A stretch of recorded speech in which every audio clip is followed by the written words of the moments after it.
Hexagram number 12.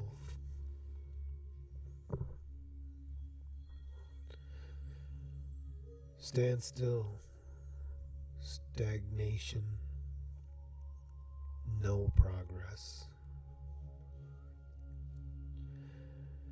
This hexagram refers to dealing with difficult and obdurate situations in which there appears to be no progress. The hexagram instructs us in how to relate to such times of darkness and difficulty. When we perceive that there is no progress in our general situation, tension and inner conflict arise. The remedy is to disengage from looking at the situation. We abandon neither our principles nor our goals. When we have reestablished inner calm, the clarity needed to put things into perspective becomes possible. Until then, nothing can be done. The entire thrust of the hexagram is to adjust one's attitude, since adapting in the correct way can cause the situation to change. If standstill has its roots in our defensive ideas, following the counsel given in the hexagram will counteract the bad effects of those ideas. The time of standstill refers to the time prior to becoming a student of the I Ching, and to all the ideas we had at that time about the way things work. Receiving the hexagram is meant to correct. Receiving the hexagram is meant to make us re-examine ideas and values we have taken for granted as correct. We are meant to realize that the wheel of fate is stuck in the mud,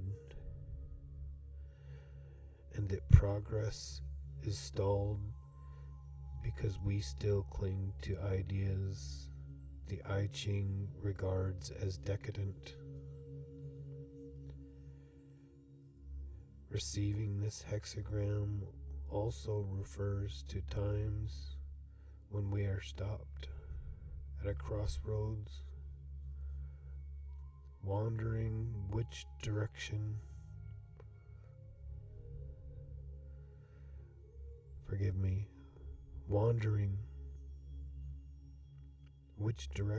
or attitude will lead to progress. It is important not to linger in the crossroads of self-conflict, or to search for the precisely correct attitude. For the solution is not to be found in this way. In all striving, the ego attempts to find some way to make things work in order to stay in control. It is better to detach from looking at the situation and go on our way. taking care not to engage either in hope or hopelessness. If we can accept that we are meant to patiently persevere, then by itself, fate will indicate the way.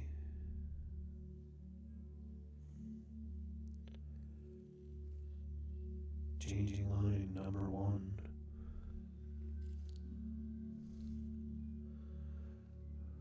When ribbon grass is pulled up, the sod comes with it. Perseverance brings good fortune and success.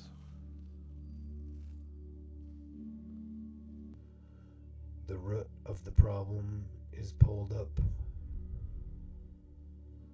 When we disengage from looking at it and from trying to influence the negative situation, the effect of disengagement is to deprive either our own or someone else's ego of anything to strive against. With the basis of the problem removed, the problem ceases to exist. Thus, the analogy is pulling up the grass. The sod comes with it. This is also the path of least resistance.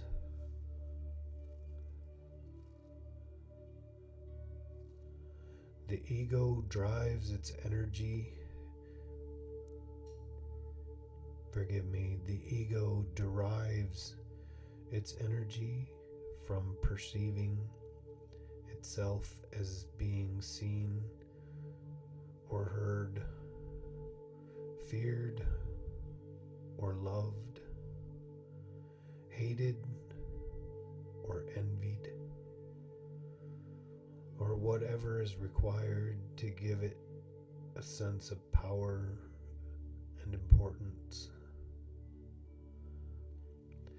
When those to whom a person is attached no longer give the ego recognition or otherwise feed it, it loses its power and gives way. For a time, the ego seeks this recognition from substitutes. But this effort yields no real satisfaction. Ultimately, the person is driven to grow and change.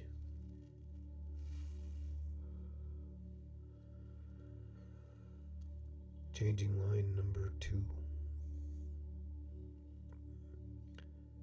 They bear and endure good fortune for inferior people. This means to bear and endure inferior aspects of human character, either in ourselves or in others. On witnessing the manifestation of people's inferior nature, our inferiors, our childish self, with its inner voices,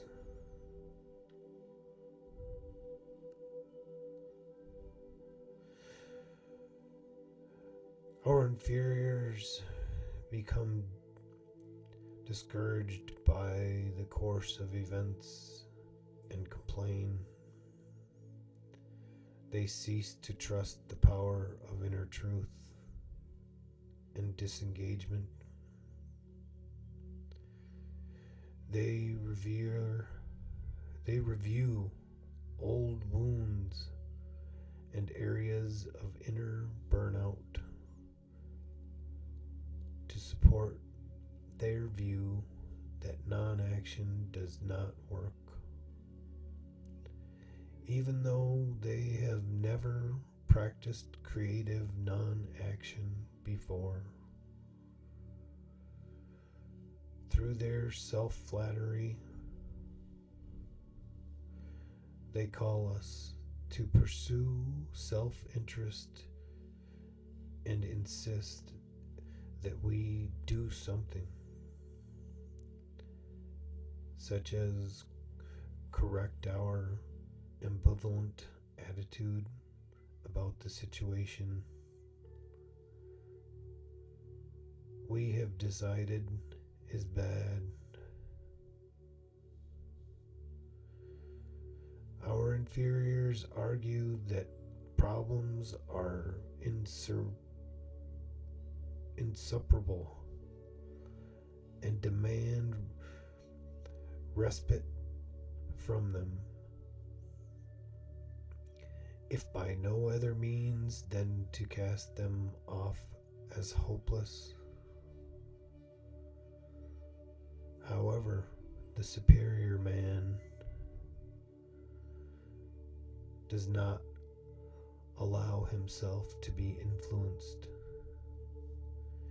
He perseveres in the face of such danger and clings to his goal to rescue the others.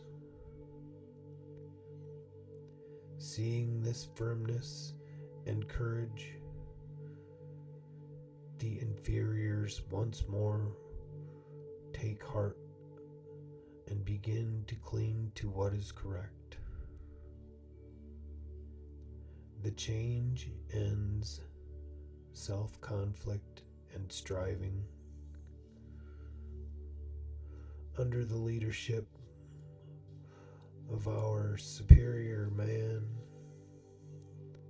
alienation and hardness are avoided, and one ceases looking at other people's negative behavior with one's inner eye. Changing line number 3. They bear shame. This line often means that because we have related to a problem in the correct way, someone who has misunderstood or wronged us is beginning to have regrets. Although this is not apparent externally, ideas he has allowed to seize power prove inadequate, and he is ready to cast them off. Bearing with others who are returning to the path means that we are tolerant and open-minded. We do not, however, interfere to make their return easy. Their work must be their own. We are patient, but we retain our firmness and our willingness to go on alone if circumstances require it. Especially, we should avoid a soft, comfortable, careless relationship in which we halt in our forward direction or wait for others to catch up. We should always maintain the integrity and independence of our path. Through watching others' progress or lack of it, we overstep our bounds and lose our inner independence. They bear shame also refers to times when we have allowed our inferiors, through not resisting pride and anger, to attain power, only to find that this has a bad effect. Seeing these bad effects, our inferiors feel ashamed. We have allowed our inferiors to fasten their attention on the disagreeable situation and to demand that in addition to making correct changes, those who have oft offended us humble themselves to our ego. People cannot respond to any form of ego demand, for to do this would compromise their spiritual integrity. Anytime our ego becomes involved, those we want to change are prevented from improving and changing. And when we release people from our mental prison, when we hold our minds open and cease watching them with our inner eye, we give them the space they need to correct themselves. Changing line number 4. He who acts at the command of the highest remains without blame. Our fate works as a mathematical certainty. When we are correct and balanced, everything in the cosmos comes to our aid. In playing with the dice, there are times when every roll seems magical and we win time and again. When we are inwardly correct, progress occurs in this way. But if we are not in harmony with ourselves, every move leads from obstruction to obstruction.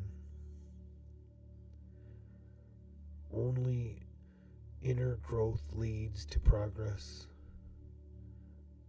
that springs again and again from itself. Receiving this line indicates that we are meant to examine whether our attitude leads to progress or whether it remains caught in the standstill of convention.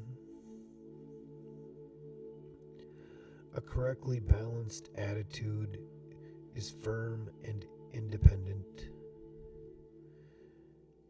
neither presumptuously bending as if we were gods, exercising the power of beneficence,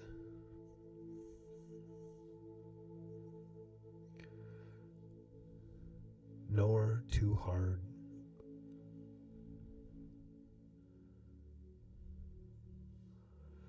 When we focus on keeping our inner attitude innocent, pure, and alert, we allow the sage to be the master playwright. Having the correct attitude We are called into action by events. We advance with the light when people are open to us, and retreat with the dark when their sensitivity declines. Remaining free of ambition, we serve the true and the good. Changing line number 5. He tries it to a clump of mulberry shoots.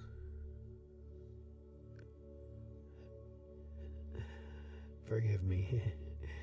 He ties it to a clump of mulberry shoots. If we have produced a change for the better through attaining humility and conscientiousness, we may secure progress only by holding to these attitudes perseveringly. Thus, we must continue to examine ourselves and to correct our mistakes. Tying things to mulberry shoots means we cling to that which is firmly rooted and strong. We cling to the higher power, and we retain the attitude that whatever happens will lead us to the correct direction. This perfect acceptance of events as devices of the creative and reliance on the power of the true and the good defeats the negative effects of hope and fear and guarantees success. Changing line number 6. The standstill comes to an end.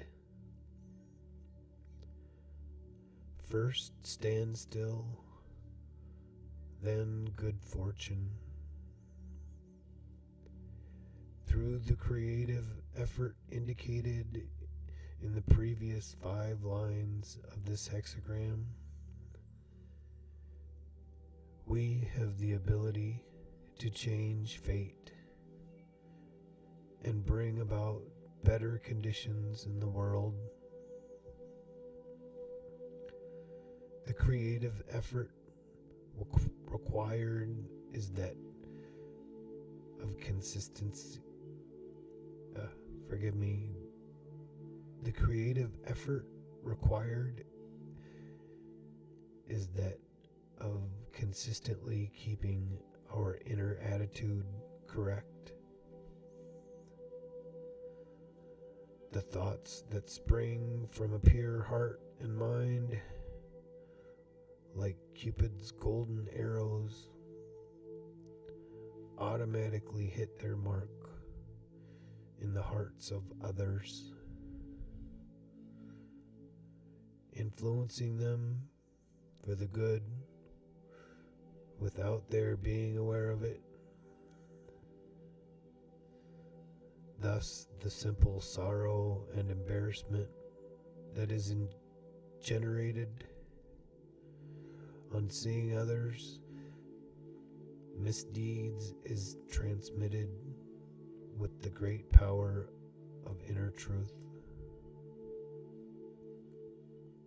trying to produce such effects by consciously willed thoughts, however, is a misuse of power that has unfavorable results.